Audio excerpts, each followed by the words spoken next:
Hello, peace and long life. Picard, episode 3. Um, the intrigue is still intriguing. Some threads are coming together. And yeah, as always, I'm still enjoying it. Yeah. So we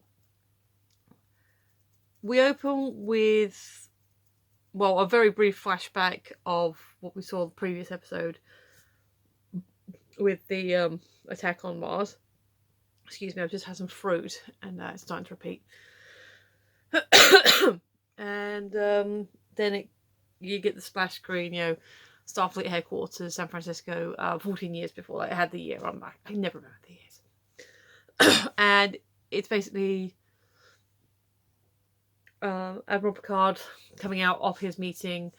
It's the whole. It was his post attack on Mars meeting with the Starfleet higher ups to say, hey, look, I know shit happened in Mars. I know, there's problems with running out of ships now with Utopia Planitia gone. However, here's a plan. We got some Dust Ball ships, and near the end of their line, or some you can have skeleton crews. Here's how the minimum we can do it. We can still rescue all these Romulan refugees. They're still. Yeah, we've got a disaster going on in our solar system, but in their solar system, that's still happening. That's their planets are still in danger.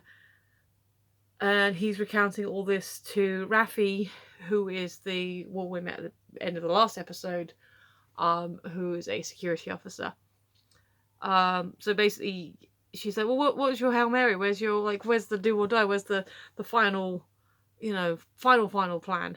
And he goes, well, I said either accept my plan or my resignation, and they accepted my resignation. That was my final plan. And then CNC call her in and basically heavily imply that she got fired and was not happy about it.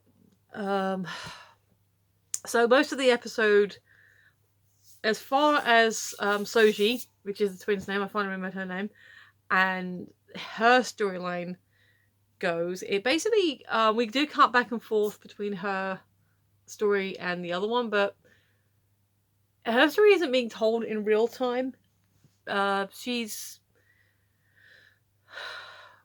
the director of the Reclamation Project is an ex-Borg who I didn't immediately recognize until he was named, which is stupid of me because he I knew he was a character that was coming back. He's just changed so much since I last saw him.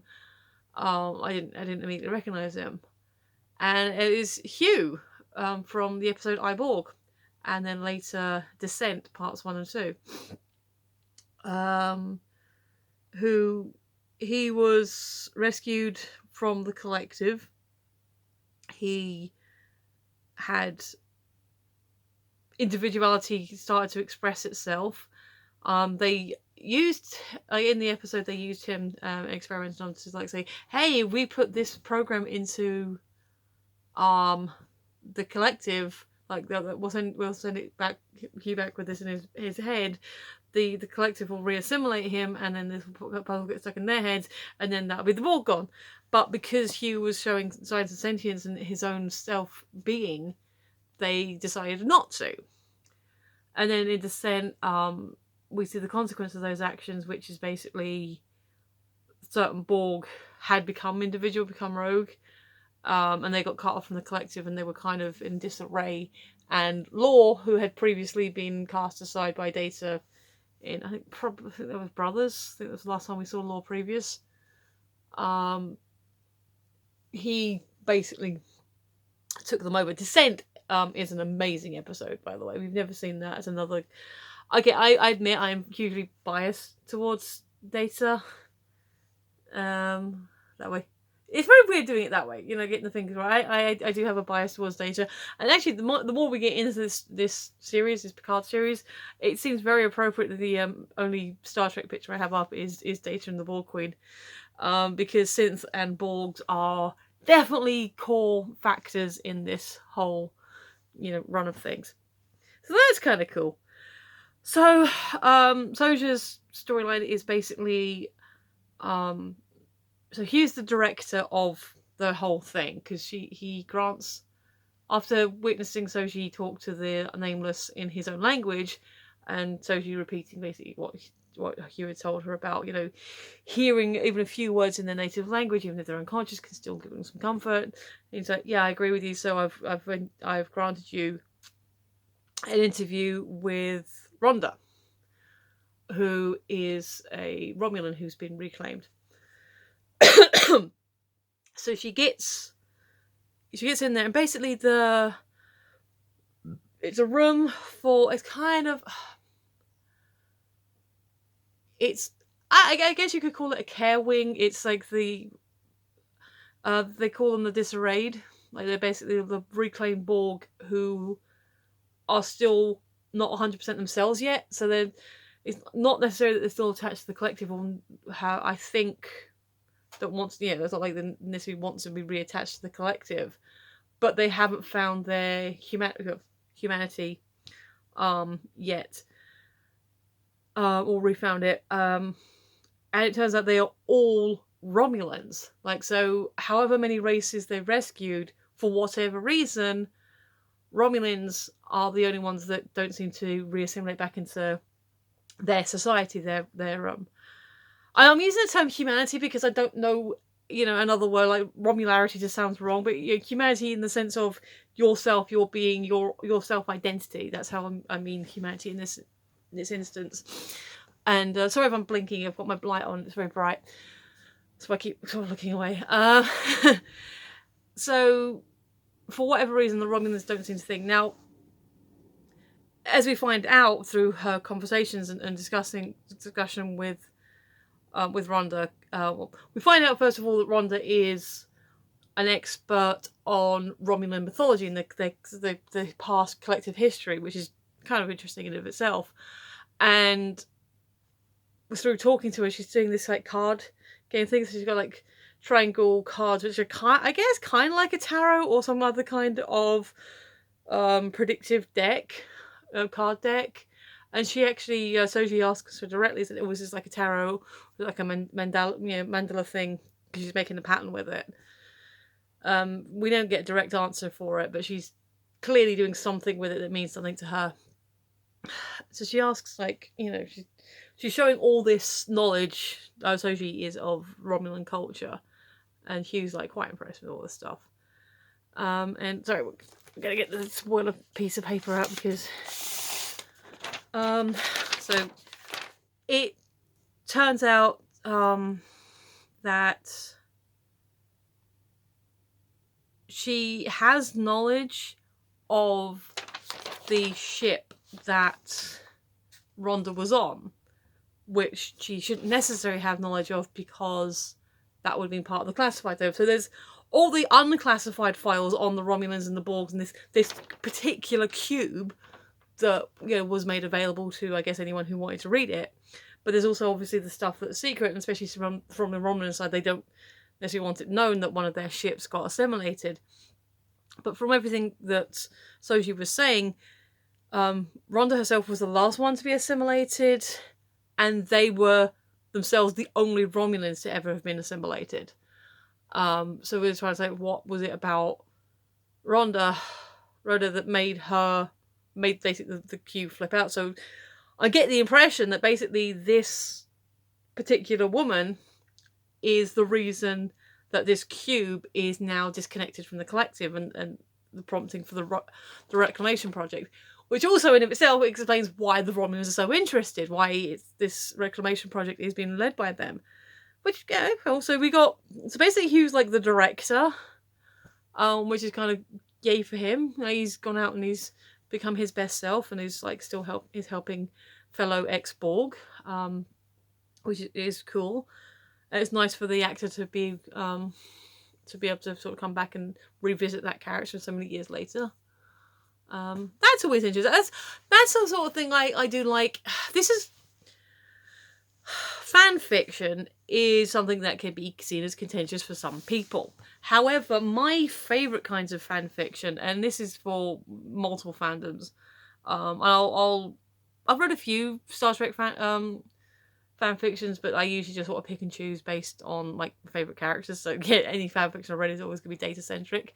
But conceptually, the idea of fan fiction, there's a couple of like the sort of ones I like is the missing scene fan fiction, which is essentially, you know, you've got this thing happened on screen, this thing happened on screen, and we're going to write a story about the bit that happened in the middle as we think it may have happened. A lot of those try to run close to canon because obviously if you're doing a missing scene, you want it to make sense with these parts. But they can still be quite fun. We were watching, a group of us were watching the Equestria Girls spring break where they're on the ship. And at the end of the episode, because the ship wrecked on an island, they're like, oh, how do we get everyone home? And previously the girls had already found a portal to Equestria. So it's like, it's okay, we can use the portal on the island. This is the thing we don't get. We're like, okay, oh no, we can do this. It's implied and the audience understands that by using the portal on the island, they can then travel through Equestria to use Twilight's portal to get everyone back, and they'll be outside of Canterlot High. It's a good plan. It gets everyone off the island safely. No one gets hurt.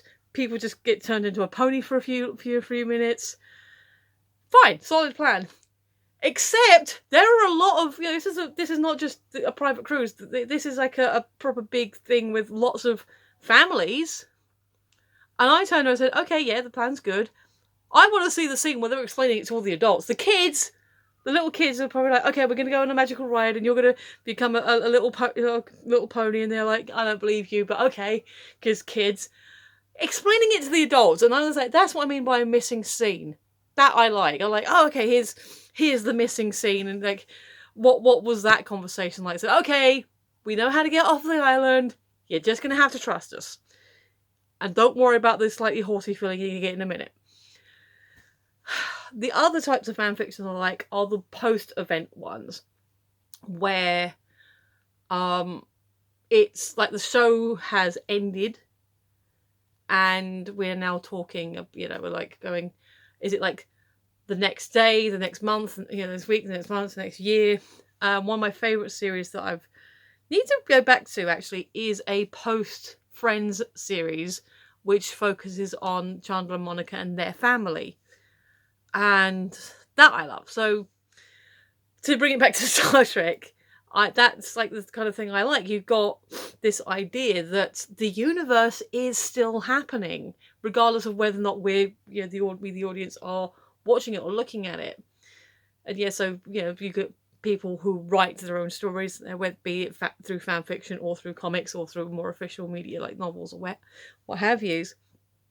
And then you've got this. So now we've got, all right, so here's this rich world that we've created. Yes, there have been other trips back into the universe through the Kelvinverse, through Discovery. But now we're telling this story, the story that everyone loved. We're picking it up again. So yeah, the idea of revisiting all these characters. I know Jerry Ryan, S01 is going to be back in it at some point as well. So yeah, that's neat. Picking up on those character threads is kind of cool. So going back into the spoiler zone, it basically, Rhoda, she asks Soji asks her a question, and Rhoda picks up this card which is like two females on it, and she's like, which one are you? Which one are you? Which sister are you? Are you the one that dies? And through this is paralleling a scene that's happening back on Earth with Picard and his lot, where Soji is referred out. At this point, Soji still does not know that Dahj is dead. So, as far as everyone else is on the cube is concerned, it's still a matter of, like, one, this Romulan lady is still a little bit not in her own head right now, so how much of what she's saying can you take seriously? But they don't know that because one sister has died, that means, according to this destiny, according to the law that this Romulan lady is looking at, means that the other sister is the destroyer. She's like the chosen one to destroy everything. So we don't know what that means. We don't know what it means for Soji. There is a bit of a thing, like, because the Romulan gets upset, guns are drawn, the table flies up, and she basically, you get this brilliant scene where the table's flipped up, all the cards are flying off, and so she runs to Rhoda to get her, to protect her, to make sure she doesn't get hurt. And everyone's kind of like, ugh, on edge, because because you go into the scene, there's like all these different Romulans doing things. There's one playing with like this Rubik cube thing, and it's like, so it keeps, as the tension's ratcheting up, it keeps cutting to other Romulans doing their ticks, their things. And then it sort of culminates in this thing, and like Q's like, no, get this person out, make sure your sidearms are secure, don't worry, it's all calm. And everyone seems to calm down fairly quickly, and Rhoda's like, okay, but then as we said, you're destroyer. Well, the other one's destroyer. So she's obviously a little shaken up by this. She gets onto a communication device with her mother, and she asks how Daj is. And her mum's like, oh, yeah, no, yeah, she's fine. Yeah, no, I just spoke to Daj the other day. And I'm just thinking, what is the timeline? Because, yes, if all the events so far from the beginning of episode 1 to the end of episode 3 are basically over a 2 or 3 day period, that actually does make sense, because their mother did speak to Daj the previous day when she was saying go to Picard, but also she knew that Daj was in trouble, so half a lie maybe. But also, I don't know if it's the way they did the hologram, because her communication device was different to the one Daj used, but it looked kind of weird. But as the mum was talking, so she's having this weird sort of moment, and she kind of like basically falls asleep. So I'm not sure if her mum was aware of that, because you didn't have her going, oh, hello, like I guess maybe the call got cut off as she dropped the device. But yeah, she falls asleep. She wakes up when her boyfriend, knocks on the door, and she's like, I swear I didn't know all this stuff. I must have read it. It must have been somewhere in a report. I've read all the reports, but I don't know where I got that information from. He's like, that's fine, it's fine. It's like, I'll let you into a secret. And he's like, leans right and says, I think I'm falling in love with you. And like, so they have a moment, and they're like, oh. And then his sister, who's now no longer disguised and got her ears back, is now on the cube. And he's like, you smell like her. It's all carnal. And she's like, so, well, look, she doesn't know who she is. Well, let's keep it that way because of what happened on Earth. And like, it's like, well, yeah, Earth was a disaster. And yes, which is why my subtle movement, my subtle approach is the better one. And the sister teases him, saying, well, don't fall in love. And that's kind of the end of that storyline. So let's get back to our title character. So there's a thing, basically, Raffi calls him JL, which is kind of cute, I guess. I mean, he must have said it was okay.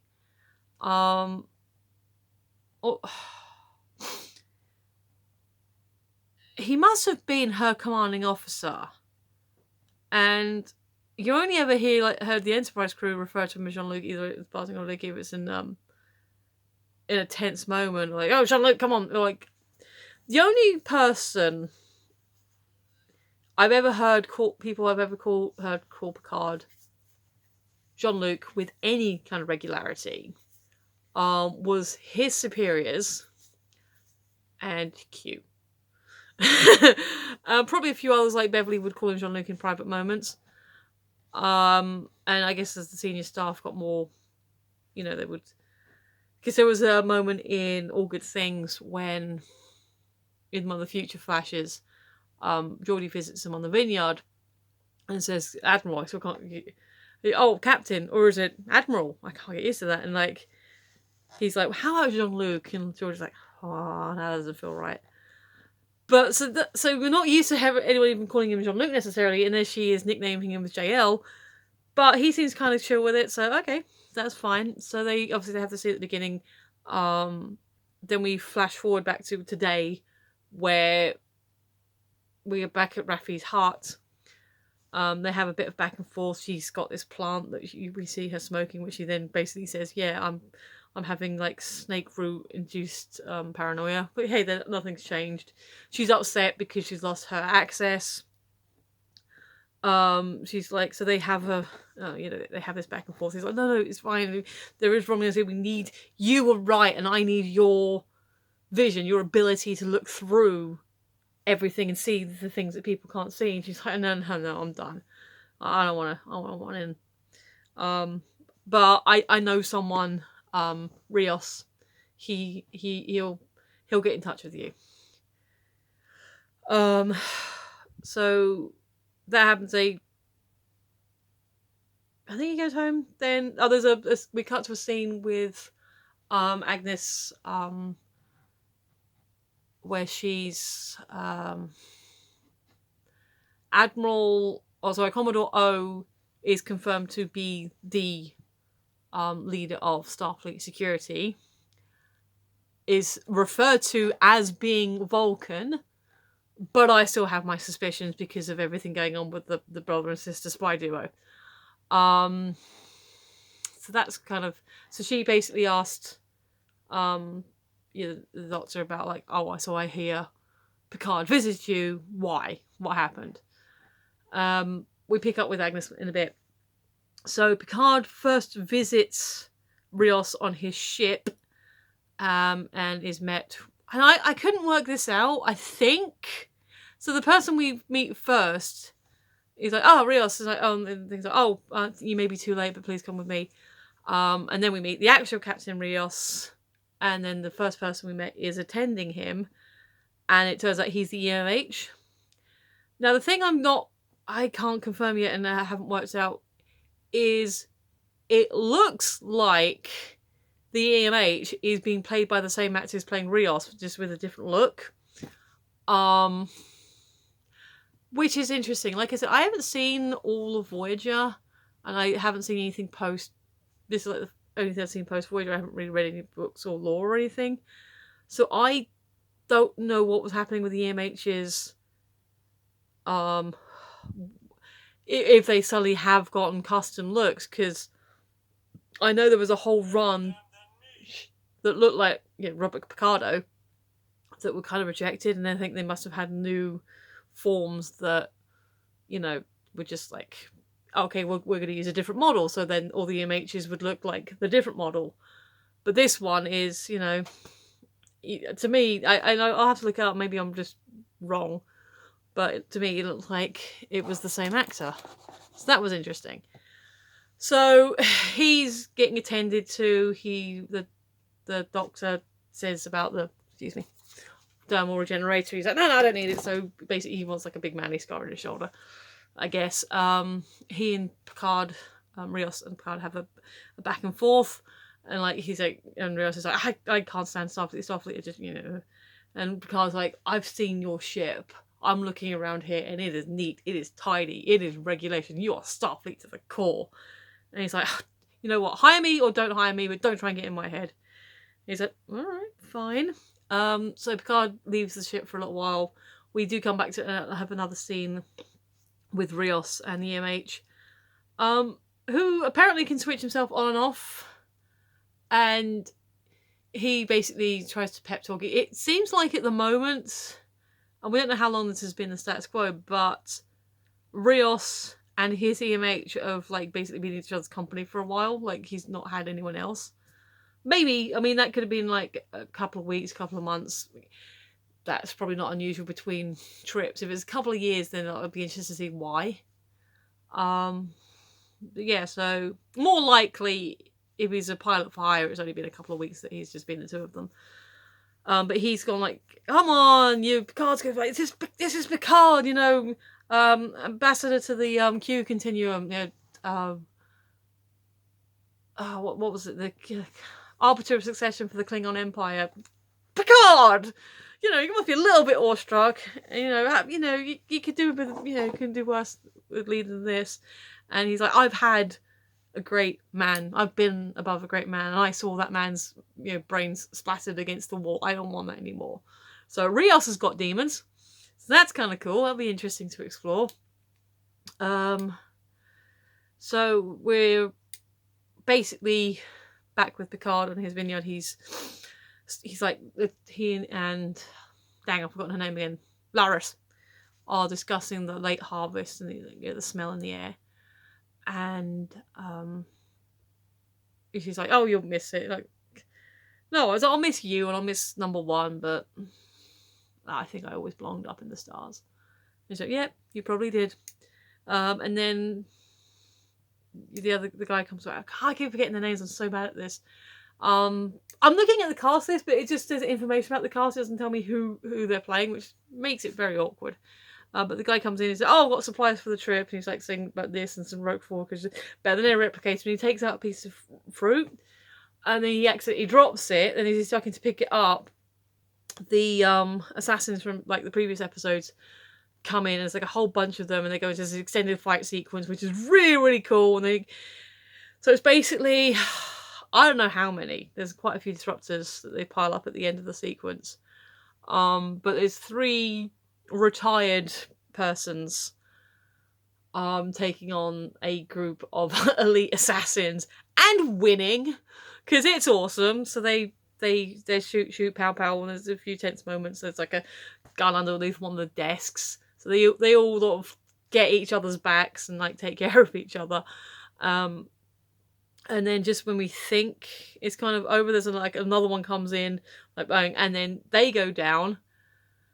And it turns out that is Agnes, the doctor, and I can't remember her name, but she does invoke it later on. And she's like visibly shaken because I guess it's the first, because she's a research scientist. She's into artificial life.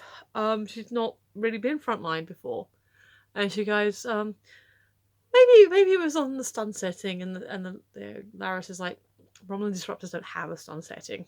She's like, oh, okay then. Hello. So Picard, settles her down, gets her a glass of wine, and she basically said, look, I spoke to O. Sorry, okay, this is weird because I'm also watching Doctor Who, and the Master's nickname, he was, spoilers for Doctor Who that's been out for a while and you probably already know already.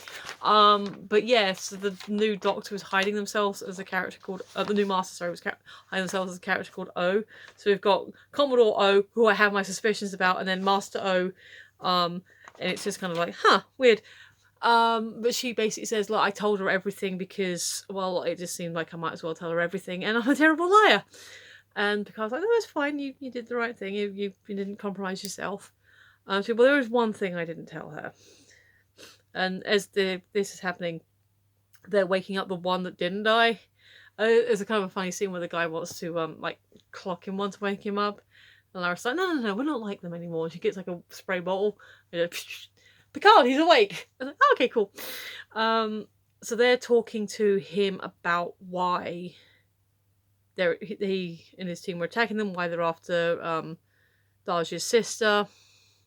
This is all intercutting with Soji and the Romulan lady. My brain! I've actually slept! I have slept, I am refreshed, I'm actually quite happy. I had a BLT for lunch, and yet my brain is still, farting on names. So, sorry.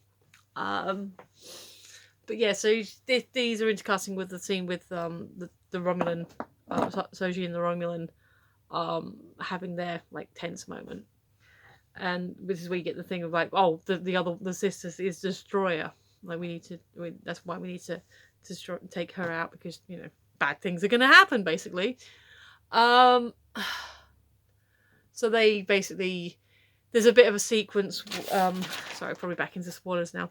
There's a bit of a sequence where he tries the acid blood thing on the guy's jacket, and he takes it off. And because he sasses Picard, like the guy knocks him out, So when he spits the acid thing, like they manage to get his jacket off, so he doesn't get burnt and die. But because he's on his back, I guess it lands on him, and so he kind of bones and bubbles himself up. So none of our heroes die, but the Romulan assassin basically kills himself. So yeah, like Dr. Agnes is watching all this, and it's like, okay, so this is all happening, huh? And Picard like says, "What was the thing that you didn't tell Commodore O?" He's just, "Oh, that I'm coming with you, please." Yeah, we need to find Maddox. So definitely the spoiler zone now. So Rios gets back in touch with Picard and says, "All right, we ready? Are we doing this?" Agnes is like, "Oh, is that your pilot? You have to let me come with you." And she makes her case, saying, "Look, I don't know how much you cost." And he's like, "I'm expensive." So, but I'm Dr. Agnes P. Hang on. If I go back to the... Come on.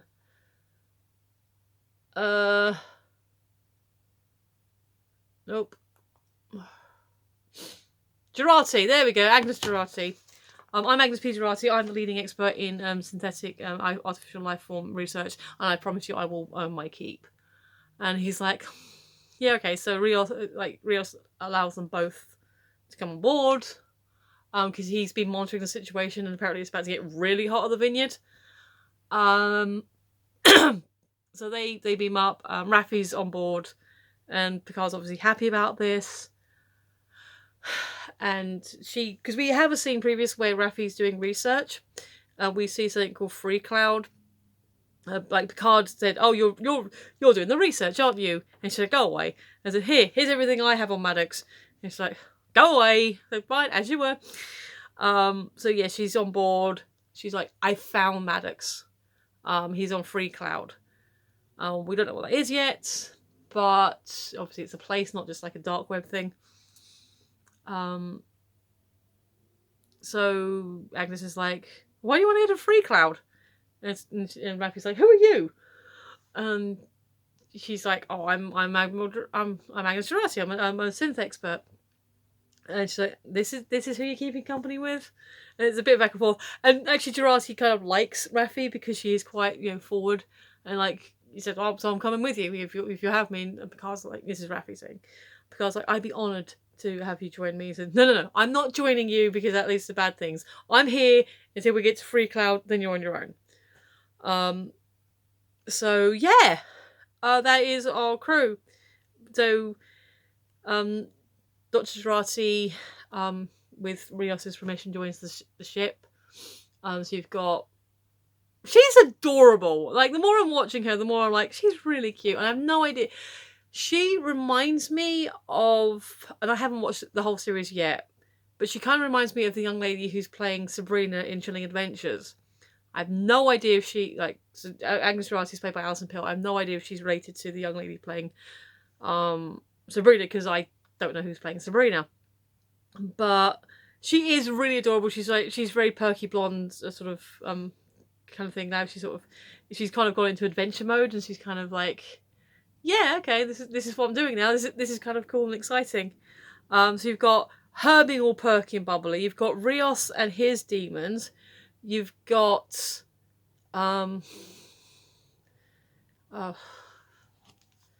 sorry, brain's gone again. You've got Raffi and everything that's going on with her and her anger issues and everything. And then you've got Picard. And it basically ends the only way it can. They all take their seats. Picard is stood next to Raffi in the captain's chair. And he's like, kind of looks up to Picard, and Picard's like, engage. I'm like, chills. So yeah. Excuse me. Yeah, no, I'm still very much enjoying the series. And I hope that you, my viewer, because I've been checking the numbers, and for some reason only one person is watching these so far. And I was like, I was kind of sitting here thinking, that was really good. Do I want to do the filming thing? Because like, only one person watches it. But I was like, one person watched it. One person at least is interested in what I've got to say about the series. So, hello. And I was like, you know what? Be honest with yourself. You're probably going to sit there chatting to yourself about it anyway. You might as well chat to a camera, at least that way you don't look completely crazy. So, yeah. Like I said, I don't really have any theories going forward at the moment. I'm assuming we're going to find out what Rios's damage is, like what happened to his previous captain and why there was it was such a violent death.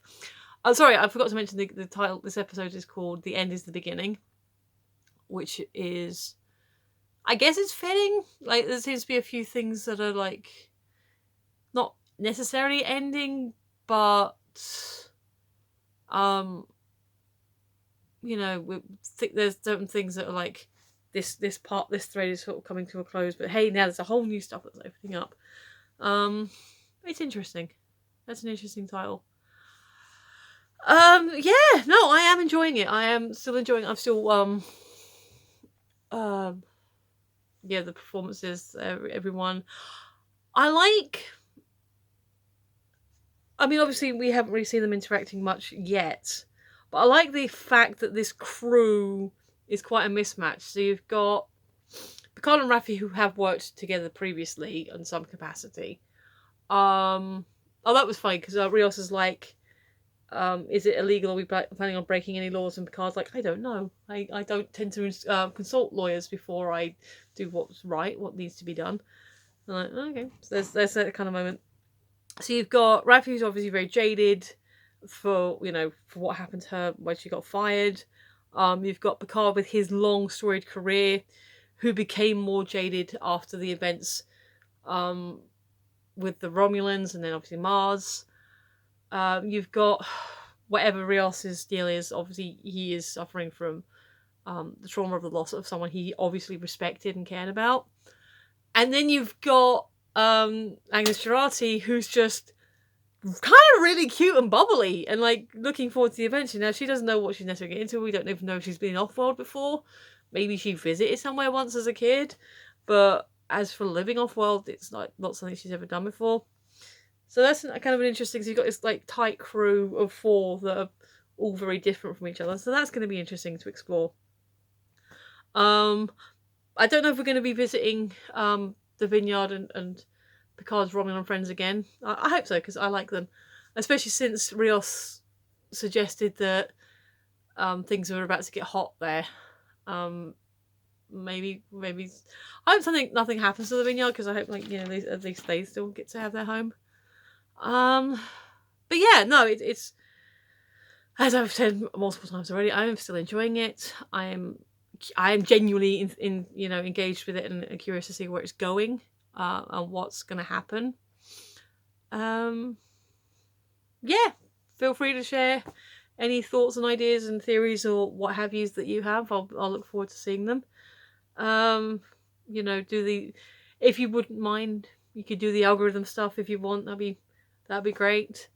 And yeah, if you have been, thanks for watching. I appreciate it. Live long and prosper. I've been Michelle. You've been listening. I will see you next time. Bye!